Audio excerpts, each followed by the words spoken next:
Hey there, this video is all about beat matching and like the question that many people have these days, and that is, do you need to beat match or can you just sync everything? Now, I'll be straight with you, right? Syncing or line matching, like matching the lines of both songs, right? It's here in a big way. And basically, if you're buying any new DJ equipment these days from shops, everything's going to have an inbuilt sync function, which basically means, right, you can hit sync on both players and it's going to automatically match the BPMs of both songs, and it's going to line up the beats, basically assuring that all of your transitions between songs sound smooth. But here's the thing, right? Like, I want to prepare, my whole thing is about preparing people to play in clubs. And when you turn up to play in clubs, right, they're going to expect you to use their equipment. And the thing is, right, a lot of the gear in clubs is older because let's face it, right, the venue don't want to upgrade their equipment every single time like Pioneer comes out with a new upgrade when they just think that DJs are going to treat it like shit anyway, right? So what happens is, right, you're going to have to use their gear and the older gear doesn't have sync. So if you turn up to a club and you haven't practiced and you say you don't know how to beat match manually using your ears, you're going to be in for a bit of a shock and you're not going to be able to beat match anything. And worse than that, because you're using sync like automatically matches the BPM, so you're not used to checking the BPMs of both songs. So if the BPMs of both songs differ and you forget to match them with your tempo faders, well then all of a sudden, like, not only you're not being able to line up the beats with the jog wheel, but the BPMs are different, and oh my God, that's going to be embarrassing for you. And I'll be honest, I wouldn't be surprised if you got kicked off, or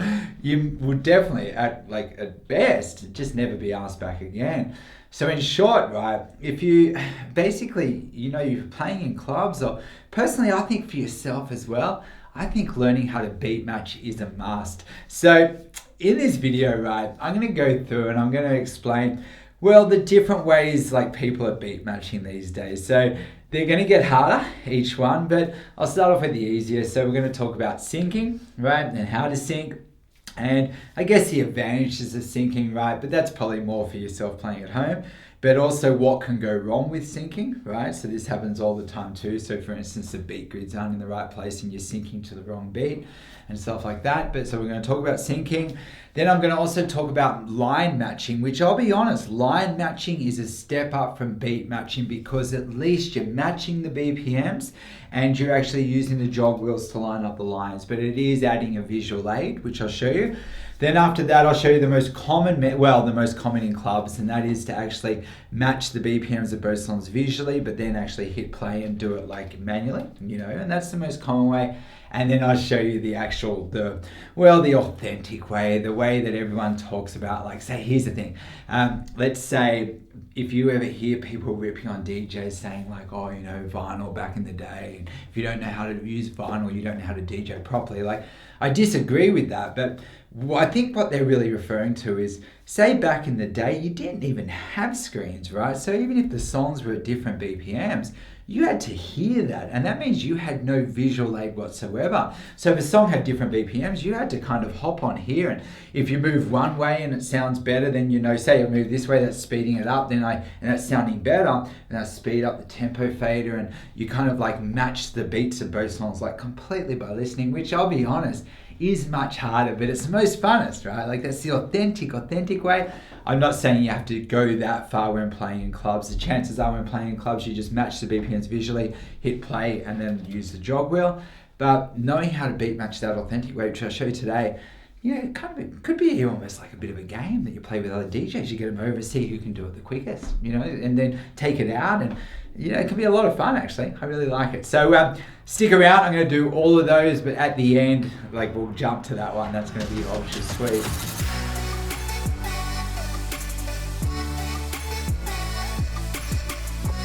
So, okay, let's start off with sync. So, syncing, okay? Let's say I've got a song here, so I'll load up that song. I go over here, load the next song. So I go in, say load a song, and then I have a look, right? And say this one's 125 and this is 122. So let's say this is the main song playing here. If I actually then hit sync, it's going to match the BPM to the one playing. And then when I hit play, have a listen. So I come in, it actually does the beat matching for me. Okay, so I've come in at the right time, That's it. Perfectly fine. Okay. So this will come in again. And it just like lines up the beats for me. And I'll be honest, personally though, I reckon I can make that a little bit better. Yeah, see with the jog wheel. I actually think sync's, like, it's okay, but it doesn't sometimes get exactly in. Your ears are actually better. Trust me, they really are. So that's using sync, and what can happen is if the club equipment has sync, or if the gear that you have's got sync, you can have sync on both players and it will match the BPMs for you. And then when you hit play, you still have to hit play on the right beat, of course, but it will actually lock those beats into place. So to be honest, it's fairly straightforward. The only problem with sync, well, two things, okay?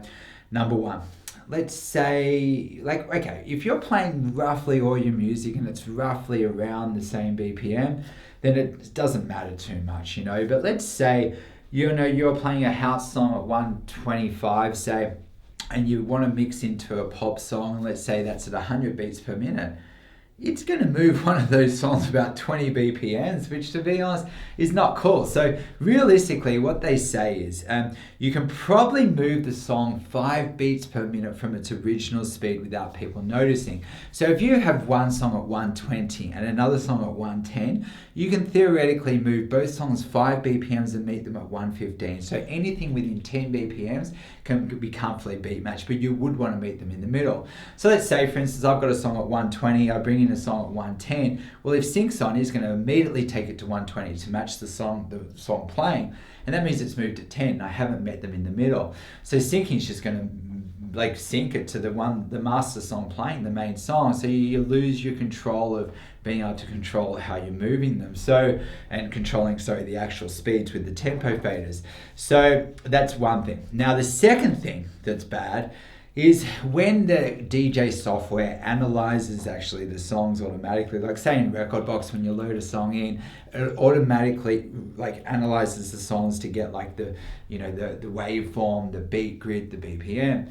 But sometimes Rekordbox gets it wrong, and basically it puts a beat grid in the wrong place. Now, in my Rekordbox walkthrough video, I show you how to fix the grid when that happens. But let's say you don't go fix the grid and you've just got sync on and you're being lazy. If the grid's not correct, it actually locks the grids into place. But if the grids aren't even on the right beat, man, that is embarrassing, man. That's going to be like, it's terrible. So again, like, say if the beat grids are out, but I was actually just listening, like back in the day using vinyl, I'm not really looking at anything. Then you come in and you can just do it all by listening. You're not relying, and that's actually a good skill to have. So anyway, so syncing, all in all, I would say if I'm using equipment that has jog wheels, I would never use sync. And it's not that I have anything to prove. It's just that I play in clubs, or well, I did back for 20 years. I played in clubs like every single week. And I found, man, most of the gear didn't have sync, right? So you just have to beat match. You know what I mean? That's cool. Now, I know a lot of people on controllers, if you're doing routines and doing like jumping around the song real time with like hot cues, sync can be good for that kind of mixing. But if you are thinking about playing clubs at all, they're going to expect you to use their gear. It may not have sync. So personally, if you want to play in clubs, just ditch the sync button altogether. Okay, now the second thing is matching the lines, and that's called line matching. Now, on this gear, you can't, okay, because line matching is when you've got one screen and you can load both songs onto the one screen. But with the club gear, I've got one screen per player. So line matching here is not an option. But you see, if I jump across to Rekordbox, right? So in Rekordbox, when I go to prepare my music, like, you've got both songs, you load them up and it actually stacks the waveforms. And you can visually, move the beats, and you see if you move it one way and the lines are coming further out, you've gone the wrong way. So you can go back, and what you do is you match up the lines of both songs visually. Now, again, this is a step up from using sync, because at least then when you load the song, you are matching the BPMs, just visually. So you're looking at that. And then when you hit play, you are using the jog wheel. So you're doing the same thing that you would do if doing it with your ears, but you're just using a visual aid. Now, I'll be honest, right, when I started many years ago, like at one point I was using a computer, and basically like to load my songs. This was like, there was a point between vinyl and CDs and USBs where basically then I hopped on and I was using a computer to load my songs to save myself carrying vinyl or CDs like interstate and that. And so to be honest, like on planes, so I had my computer, I was connecting it to here with a DVS system, like I was using Serato on this is back when it was the CDJ 1000s and stuff. But then because I had the one screen, you know, it's hard if you're looking at your computer screen to load your songs. Both the songs are stacked. That's how they do it. So it's very hard not to look at your computer screen. So yes, but I was matching the BPMs just visually. Every time I load the song, I'd match the BPM to the one playing. I'll keep them both songs as close to the original speed as I can, and then hit play and then use the jog wheels to match the lines. So line matching can be pretty cool, but again, if you're turning out to play in a club, you got two separate screens. You're not going to be able to do that. So, okay. So when playing in clubs, this would probably be the most common method that I see. And I don't think there's anything wrong with it personally. And that is all the club equipment these days does have inbuilt screens and you can see the actual BPM on the display screen. So when I load the song, I can actually see it. So I've got here, this one's 125 and this one's 122. And if the BPMs are different, well, I could just take the one I'm mixing in to match the one playing. So that's 125, that's 122. And I can just move the tempo fader. So I just take it to 125. 125 on both songs. So I've just done that. But it's just important to note though, when moving the tempo fader, okay? And this goes for whenever you're playing songs in general, if you're using sync or anything, you always want to make sure the master tempo button or the key lock's on. If that's not on, right, just have a quick listen to this. I'll just go grab a song that I know you can definitely hear it. So I find here, if I go and move the tempo fader, that changes the speed. But it's also changing the sound, and I don't want that. I want to basically hold the original sound of the song. So if I have the master tempo button on, I'll always have that on. So it could be a key lock or master tempo or, you know, so yeah, that kind of stuff. And there it is, and that's always on. And that means then when I move the speed here, that's making it faster and slower, but it's not actually affecting the sound of the song. So have a listen with it on, that's what I do. But if I had it off, listen, that changes it, that changes the key, and that's going to wreak havoc, especially like I've got, like in my course anyway, talking about mixing harmonically and finding songs that go well together. And if you're messing around with the original sound of the song, that can actually really do damage to, well, just make some of your mixes sound a little bit dodgy, like you lose the wow factor. So personally, I don't really want to be messing with the original sound of the song. And if that's the case, you know, I always have the master tempo button on. And that means when I move the BPM of my incoming song to match the song of the one that's playing, when I move this, I'm just holding the original sound of the song, so it's not affecting that. So okay, so what I do is say I've got a song here, I go over here, load my song, match the BPMs with my tempo fader, and then I'm going to come in and basically hit play. But then here's the thing. Even though I've matched the BPMs and the songs are at the same speed, say I've got a song playing over here, when I come in and hit play on my new song, a lot of people, even the pros, even the people that have been doing this a lot, they hit play and maybe you just come in a fraction earlier or a fraction late, and that means then instead of the beats of both songs landing directly on top of each other and moving together, if you're coming a fraction earlier or late, maybe the beats are moving at the same speed, but they're just a little bit out and you get a da-da. So I'll give you an example. Say this one's playing and I come in. Now, it's pretty close. Actually, that's pretty good, but let's say I've hit play and it's like that. You know, that's quite often you hit play. Now, by the way, this would be in our headphones, but, you know, I'll show you out loud for now. So let's say I hit play and I can hop on the wheel. So this one's dead, I'm like, oh, that sounds bad. But then which way do I turn it? So let's say I go one way, worse, right? So you go the other way. Okay, cool. So, I'll go through that again, but what I might do is I might just set up a little loop at the beginning of the song to stop that song coming in. I'm not sure about the copyright on that, so I just wanted to keep it at beats for now, just so I know this video won't get taken down. Okay, so I'm going to go now. I'm going to grab, okay, so here, okay, so I've just got, so I'll get that again, so bear with me, thank you. So now, okay, so I've got a song playing here. Let's say I've got the beat. Okay, and I've gone over here and loaded another song. And let's say I've got this song loaded, and then first thing I do is check the BPM, okay? Now I've just got a loop here to stop that song coming in. Okay, so I've got over here, I load it, check my BPMs are the same, and I hit play. Now normally I would hit play now with it in my headphones, but I'll do it out loud so we can hear the beat matching process. So I hit play, pretty close. But now I can use the jog wheel to kind of get them in sync. But say I go one way and it sounds worse, well then you've just gone the wrong way. So you go towards the best sound, better, better.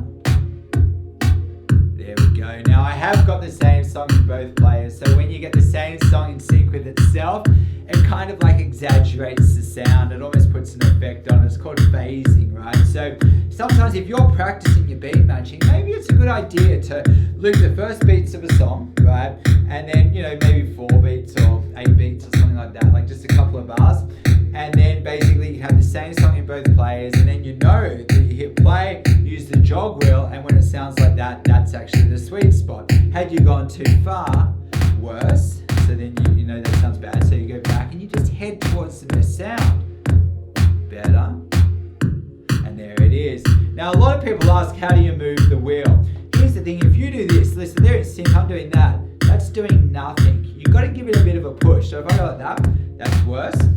Back, and I'd be kind of doing like little pushes, but the thing is, right, if you do little ones, that's you want to give it a bit of a jolt. And I would say the magic move on here is probably you go like maybe 2 hands of a clock like that, like 10 to 12, like that, like 2 hands of a clock, but not like this, more like a little jolt. And the beauty of that is, if I go, I'm hoping to get in one go. But because I'm doing a little jolt, if I move the wrong direction, it's probably going to take it out and I know where I am. So I'll give you another example. This is playing 1, 2, 3, 4, 5, right? Hop on the wheel, worse, back, and there it is, and it's these kind of moves, and I've got it in sync. Now we would do that in our headphones, so let's imagine then this is a song playing with the volume down, and I've got both songs in my headphones too, so I can hear them both together. Then basically what happens is,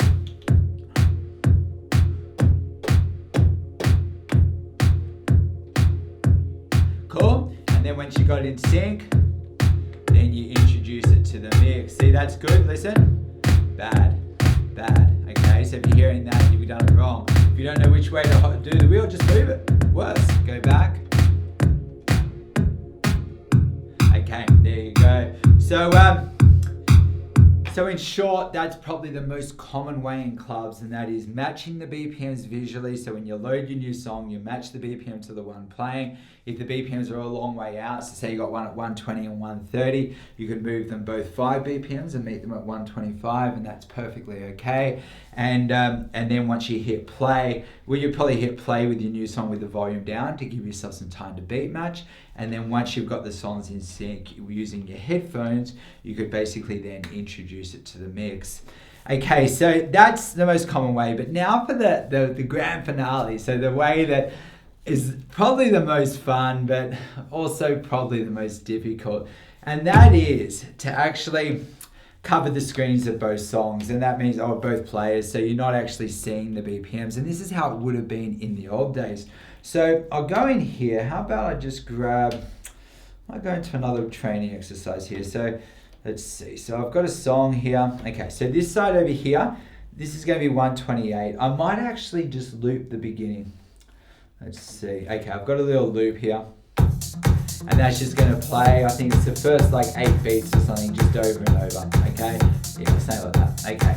Maybe there's like about 16 beats possibly. But anyway, so I've gone over here, load another song, and this one here. Okay, so I've loaded this, and this one's 130, this is 128, and I'll just set my little loop that I've got going. I've just gone, so that's that, and I'm just practicing with beats for now. Now, a lot of people think, oh, you're practicing on beats, this is easy. Yeah, you're right, it is easier than when playing like 2 songs that have a lot going on. But I'll be honest, I think when first learning to beat match, maybe using beats is the best thing to do. And the thing is, right, it's more about getting used to kind of hearing what the beats sound like when they're in sync, and also how do you move the wheel. So there, I've got the same song for now. So no idea in the ones before, because then you could kind of hear it. But there are a sweet spot. You get used to hearing the sweet spot. You get used to doing it maybe just with beats. You get used to doing these like 2 hands of a clock movement. And then once you've got that, then you'll find the transition into actually when you're playing to be quite easy. Actually, I teach people all the time, and all I look for really is that they know how to move the wheel and they know how to hear it, like when it's in sync. And then you go into two different songs and it really, really becomes quite basic. So anyway, just keep your beat matching up. It's pretty important. So, okay. So what I'll do here is, okay, so I kind of freestyle these videos, wasn't really prepared. Lucky that was there. So I'm going to cover up the screen. Okay, so I had one here that was 130. I do know that they're sort of different, but I put that on. Okay, I can't see a thing. Okay, so this is the process. Let's say that I've got this song playing here, okay, and basically what I do is, okay, I just hit play, and I'll do it out loud so we can hear them both. So I've hit play, and now those beats are coming out, right? But then it's like, okay, I'm going to match this one to this one, but which way do I turn it? So say you go one way, I'm like, that sounds bad. So no, it's definitely not that way. So I go this way, better, and it's better. When I go this way, it's better, but now it's coming further and further out, which means I'm going this way, and that means then I've got to speed up the tempo fader. Obviously, this song's faster than this one. So what I do is I go, yep, that's making it sound better going this way. So with the tempo fader here, speeding it up is down. Because when you think about it, that's speeding it up, going down this way, and slowing it down is sort of going this way. So at the moment I'm going this way, and if I'm going this way and it's sounding better, well that means I need to take this down a bit. So I take that down a bit, and I go back to step one. I try and get the beats in sync. And now that's sounding good, but now if the beats stay in sync, then I've got them in sync, then I'm happy, but they're drifting again. So I'm going to find out which way sounds better, so I'll hop on here. Maybe I'll keep going this way. Better, that way is better. So I take this down a little bit more. Okay, cool. Okay. Pretty good, I'm close, man. I might be, see right now, you got to develop your ears. It's kind of like a game. I want to take off this, and I want to have them both those songs to be exactly. I reckon we might have a 0.1 or a 0.2 out there because it's drifting. And say a lot of people ask me, they go, if it's 0.1 out, like say I've got one that's 125.1 and 125 over here. To be honest, in time that 0.1 gets further and further out. So I don't know 0.1 which way, but I'm going to go this way first and just see it. I'm just moving it to see if it sounds better or worse. If I move this way and it sounds better, I take it down a little bit. If I go this way and it sounds worse, well, it's obviously back that way. So I'm going to hop on here. Better. Okay, it's better. So I take it down a little bit more. And now I'm getting close now, so okay.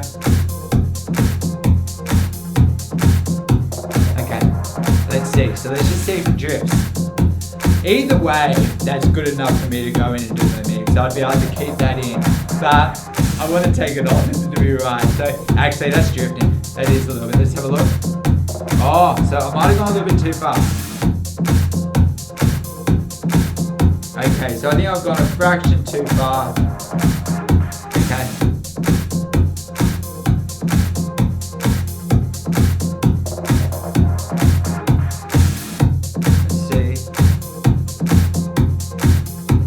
I think we're good. I'll take it off and have a look. Yeah, I was 0.1 out. I was getting impatient. Had I waited, that's 129.9. Over here, 130. But let's listen. See what I mean? I was getting impatient, but let's have a listen. Yeah, it's coming out now. And listen. There it is. And you see it's a little bit more that way. So I take that down. Okay.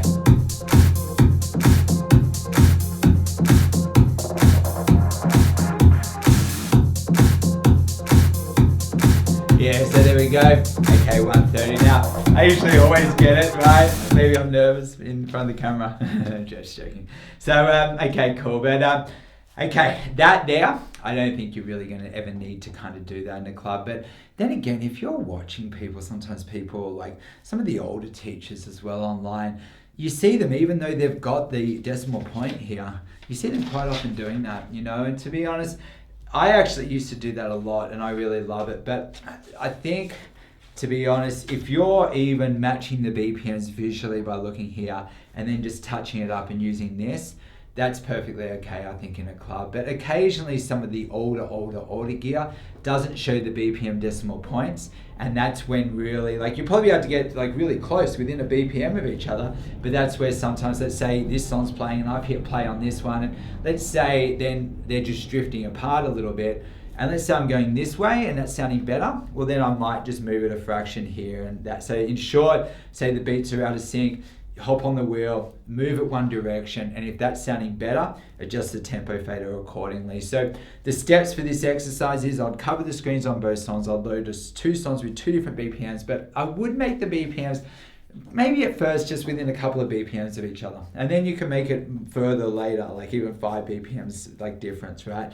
But then what happens is you hit play, hop on the jog wheel, and see which way sounds better. So if I'm going this way and that's sounding better, then I adjust the tempo fader accordingly. But then I go back to step 1, I get them back in sync. And I'm like, if they're staying in sync, then it's done. But if it's drifting, well, before moving on that, I hop on here and find out which way to move it. So if I go one way, it's sounding better, adjust the tempo fader accordingly. And I just keep repeating those 3 steps. Get them in sync, then basically let them drift. If they're drifting, hop on the wheel, find out what way sounds better, adjust the tempo fader accordingly. And keep doing that until the beats are staying in sync.